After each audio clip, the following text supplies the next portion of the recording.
അത്ര ശുദ്ധമല്ല. ഞാൻ ഈ കഞ്ചാവ് കേസിന് ശേഷമാണ് ഇങ്ങനൊരു കലാരൂപത്തെ പറ്റി അറിയുന്നത്, ഇങ്ങനൊരു കലാകാരനെ പറ്റി അറിയണം. സത്യം പറഞ്ഞാൽ എനിക്കറിയാൻ വയ്യായിരുന്നു ഇങ്ങനൊരു വ്യക്തി ഈ കേരളത്തിൽ ജീവിച്ചു പോകുന്നുണ്ട് എന്നുള്ളതോ. എന്റെ കുറവാവാം. തീർച്ചയായിട്ടും ഇത് ഈ വിഷകലയുടെ മാത്രം കുറവാണ്.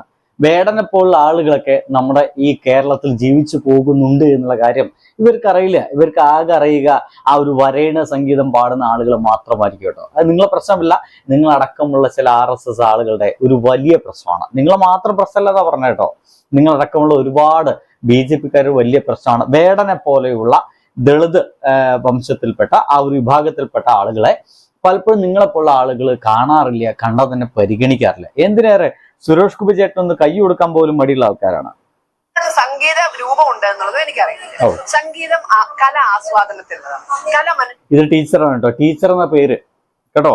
ഈ ചില ടീച്ചർമാരെ പറ്റി പറഞ്ഞത് പലപ്പോഴും അപ്ഡേറ്റഡ് ആയിട്ടുള്ള ആളുകൾ എന്നൊക്കെ പറയാം.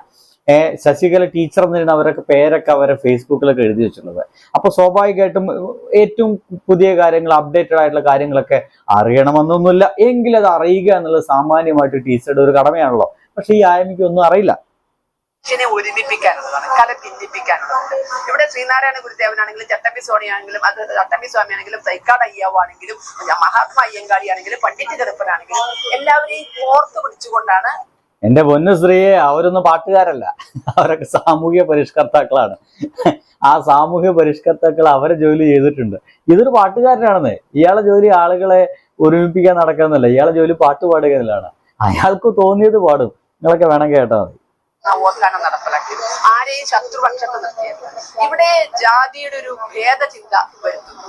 മാത്രമല്ല ലങ്കൻ പുലികൾക്ക് ദാഹിക്കുന്നു. ആ ദാഹത്തിന് നമ്മളൊരു പ്രധാനമന്ത്രിയുടെ രക്തം കൊടുത്തവരാണ്. ലങ്കൻ പുലികളുടെ ദാഹം മാറ്റാൻ ഭാരതം ഒരു പ്രധാനമന്ത്രിയുടെ രക്തം കൊടുത്തു. ഇനിയും ആ ലങ്കൻ പുലികൾ ദാഹിച്ചുകൊണ്ട് ഈ കേരളത്തിൽ അലഞ്ഞു തിരിയുന്നുണ്ടെങ്കിൽ അത് ഭയക്കട്ട രാഷ്ട്രീയം, അതിന്റെ പിന്നിൽ ആരോ ഉണ്ട്. അതുപോലെ തന്നെ ഇവിടുത്തെ പാവപ്പെട്ട പട്ടികജാതിക്കാരന്റെ വിഷയം പാലസ്തീന്റെ മോചനമല്ല. ആ പാലസ്തീന്റെ പതാക ഉയർത്തിക്കൊണ്ട് ഈ ആയമിക്ക് ഇപ്പോഴും കാര്യം മനസ്സിലായില്ല. ഈ റാപ്പ് എന്ന് പറയുന്നത് അല്ലെങ്കിൽ ഒരു പാട്ടുകാരെന്നൊക്കെ പറയുന്ന ഒരു പൊതു സ്വത്താണ്. അവൻ വേണമെങ്കിൽ പാലസ്തീനെ കുറിച്ച് പാടും, ഇസ്രായേലിനെ കുറിച്ച് പാടും, ഒരുപക്ഷെ ഗൾഫ് കൺട്രീസിനെ കുറിച്ച് പാടും, അമേരിക്കയെ കുറിച്ച് പാടും, ആഫ്രിക്കൻ കൺട്രീസിലെ ഏതെങ്കിലും കറുത്തോറക്കാരനെ വല്ല പ്രശ്നം ഉണ്ടെങ്കിൽ അതിനെ കുറിച്ച് പാടും, നമ്മുടെ നാട്ടിലത്തെ വിഷയത്തെ കുറിച്ച് പാടും. ഇതൊക്കെ പാടിക്കഴിഞ്ഞാൽ നിങ്ങൾക്ക് വലിയ പ്രശ്നം. ഇപ്പൊ തന്നെ വേടനെ എങ്ങനെയെങ്കിലൊക്കെ അകത്തിടണമെന്നുള്ള ലക്ഷ്യമായിട്ട് പ്രധാനമന്ത്രിക്ക് എതിരെ പറഞ്ഞു എന്നാണ് പറയുന്നത്.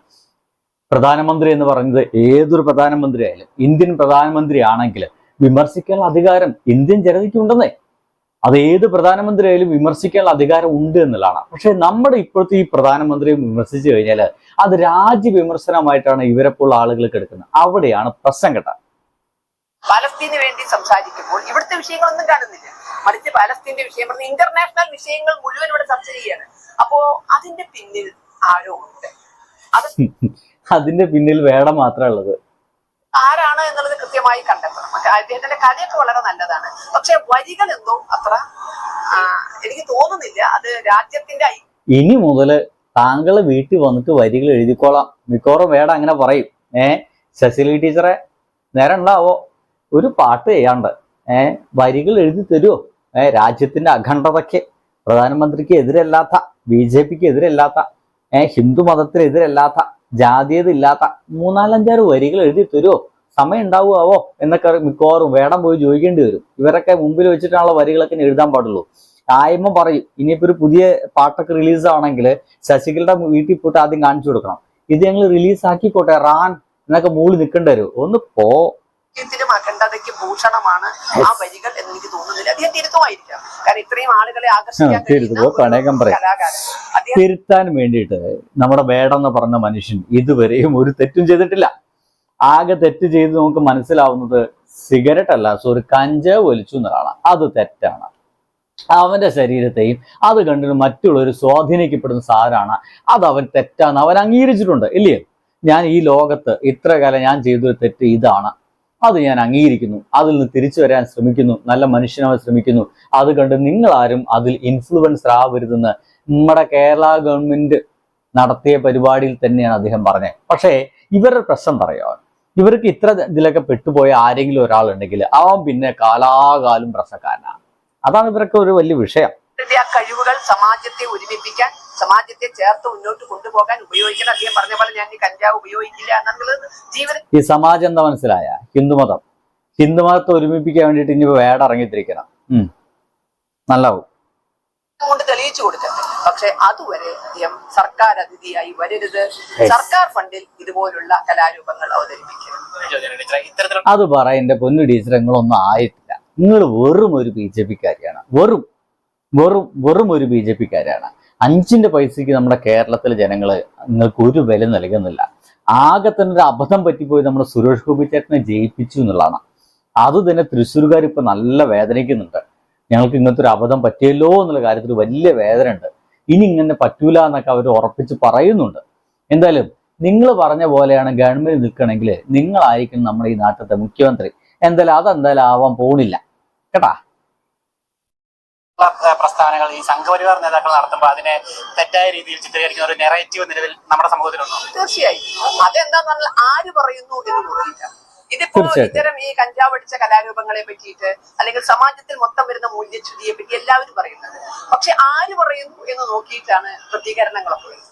സംഘപരിവാറാണോ പറയുന്നത്? എങ്കിൽ ശരി, ഞങ്ങൾ അങ്ങ് ഇപ്പൊ മഴ പെയ്യുന്നു എന്ന് സംഘപരിവാർ പറഞ്ഞാൽ എല്ലാം കൂടെ പറയും അല്ല, നല്ല തീ വെയിലാണ് എന്ന് പറയും. കാരണം സംഘപരിവാർ എവിടെയാണോ അതിന്റെ എതിര്. കാരണം അതിനാണ് ഇവിടെ ഫണ്ട് മേടിക്കുന്നത്. സംഘപരിവാറിനെ എതിർക്കാനാണ് ഇവരൊക്കെ ഫണ്ട് വാങ്ങിക്കുന്നത്. ഇവരുടെ നാക്കും ഇവരുടെ പേനയും അത്തരക്കാർ വിലക്കെടുക്കപ്പെട്ട് കഴിഞ്ഞിട്ടുണ്ട്. പക്ഷെ ഞങ്ങളൊന്നും അതിലൊന്നും പരിഭ്രമിക്കുന്നില്ല. ലോകം മുഴുവൻ ഞങ്ങൾക്കെതിരെ നിന്ന് നോക്കിയാലും സത്യത്തിന്റെയും ധർമ്മത്തിന്റെയും ഭാഗത്ത് ഞങ്ങൾ നിന്നിരിക്കും. അത് ആളെത്രയുണ്ട്, മറുഭാഗത്ത് എത്ര വലിയ കോലാഹലാണ്, എന്ത് വേണേ ആയിക്കോട്ടെ, അത് ഞങ്ങളെ സംബന്ധിച്ച് പ്രശ്നമല്ല. പാണ്ഡവര് കുറച്ചേണ്ടായിരുന്നു, അവരവര് ഒരുപാടായിരുന്നു. എത്ര പേരുണ്ട് നോക്കിയിട്ടല്ല, സത്യത്തിന്റെയും ധർമ്മത്തിന്റെയും ഭാഗത്ത് ഞങ്ങൾ നിൽക്കും. അതിന് യാതൊരു ഭയവും ഇല്ലാത്ത. എന്തുകൊണ്ടാണ് ഇനിയിപ്പോ ശശികല അടക്കമുള്ള ആളുകളെ ഇങ്ങനെ എതിർക്കുന്നതൊക്കെ പലർക്കും വലിയ സംശയം ഉണ്ടായിരിക്കും. ഇത്തരമുള്ള ആളുകളൊക്കെ എതിർക്കേണ്ടത് തന്നെയാണെന്നുള്ളതാണ്. അതിന് നമ്മുടെ ഒരു മനുഷ്യന്റെ ഒരു ഗംഭീര സംഗതി കൂടി നിങ്ങൾക്ക് പറഞ്ഞു തരാണ്ട്. എങ്ങനെയെങ്കിലും ഈ വേടൻ ഇനിയിപ്പോ തകർത്ത് തരിപ്പണമാക്കുന്ന ലക്ഷ്യത്തോടെ ഇപ്പൊ പാലക്കാട് തന്നെ ഇറങ്ങി തിരിച്ചിട്ടുണ്ട് കേട്ടോ. ഒന്ന് കേട്ടോക്കൂ. അടിമത്തം എന്നേ അംബേദ്കറൊക്കെ നിർത്തിയതാണ്. അതിപ്പോ ഇന്നത്തെ അടിമത്തം എന്ന കാര്യത്തിനെ ഒരു പ്രസക്തി BJP നേതാവ് ഇന്ന് പറഞ്ഞുകൊണ്ടിരിക്കുന്നത് വികാസാണ്. എല്ലാവരോടും ഒപ്പം എല്ലാ ജാതിയിലുള്ള ആളുകൾക്കും റിസർവേഷൻ നൽകി പരിഗണന കൊടുത്തുകൊണ്ടുള്ള പാലക്കാട്ടത്തെ ഒരു BJP നേതാവാണ് കേട്ടോ. സാമൂഹികവുമായിട്ടുള്ള ഉയർച്ചയിലേക്ക് നയിക്കുന്ന ഒരു കാലഘട്ടമാണ് ഇന്ന്. വികസിത ഇന്ത്യയാണ് ഇന്ന് നമുക്ക് കാണുന്നത്. ഇതിൽ അടിമത്തം എവിടെയാണുള്ളത്? അടിമത്തത്തിന്റെ ഒരു കാര്യമില്ല. ഇന്ന് പുതിയ തലമുറയിലേക്ക് ഇൻജെക്ട് ചെയ്യുന്നു. മാട്ടുമന്തയിലുള്ളത് പൊതു ശ്മശാനമാണ്. അതായത് സുഹൃത്തുക്കളെ, ഇവർ ഈ പാലക്കാട് പറഞ്ഞുകൊണ്ടിരിക്കുന്നത്, ഇവർ ഭരിക്കുന്ന ഈ പാലക്കാട് നഗരസഭയില് ഒരു ശ്മശാനുണ്ട്. ഇവർ അടിമത്തൊന്നുമില്ല, ഇവിടെ ജാതീയതൊന്നുമില്ല എന്നല്ലൊക്കെ പറഞ്ഞുകൊണ്ടിരിക്കുന്നത്. ഇനി നിങ്ങൾക്ക് കാണിച്ചു തരുന്നത് വേറൊരു വാർത്തയാണ്. ഇതിന്റെ ഒപ്പം തന്നെ ചേർത്ത് വായിക്കേണ്ട വാർത്തയാണ്. ഒന്ന് കേട്ടു നോക്കൂ. പാലക്കാട് നഗരസഭയിലെ എല്ലാ ജാതി മത വിഭാഗങ്ങൾക്കും ഒരുപോലെ സംസ്കരിക്കാൻ കഴിയുന്ന ഇടം. 10 ഏക്കർ ഭൂമിയിലെ 20 സെന്റാണ് വലിയപാടം NSS കരയോഗത്തിന് നഗരസഭ അളന്ന് തിട്ടപ്പെടുത്തി നൽകിയത്. NSS സ്ഥലം മതിൽ കെട്ടി തിരിക്കുകയാണ്. 20 സെന്റ് സ്ഥലമാണ് ഇവിടെ NSSന് വേണ്ടി പൊതു ശ്മശാനത്തിൽ അനുവദിക്കുന്നത്. ഇങ്ങനെയുള്ള പൊതു ശ്മശാനങ്ങളിൽ ഒരു ജാതി സംഘടനയ്ക്ക് സ്ഥലം അനുവദിക്കുന്നതിൽ വലിയ പ്രതിഷേധം ഉയരുന്നുണ്ട്. ജാതി സമ്പ്രദായത്തിലേക്കുള്ള തിരിച്ചുപോക്കാണ് നടക്കുന്നതെന്നാണ് ആരോപണം. ഈ ശ്മശാനത്തിനകത്ത് ധാരാളം ജാതി മത സംഘടനകളുടെ ഉപശ്മശാനങ്ങൾ ഉയരുകയും ചെയ്യും. ഇത് പഴയ കാലഘട്ടത്തിലേക്കുള്ള ജാതി കേരളത്തിലേക്കുള്ള ഒരു തിരിച്ചുപോക്കായിരിക്കും.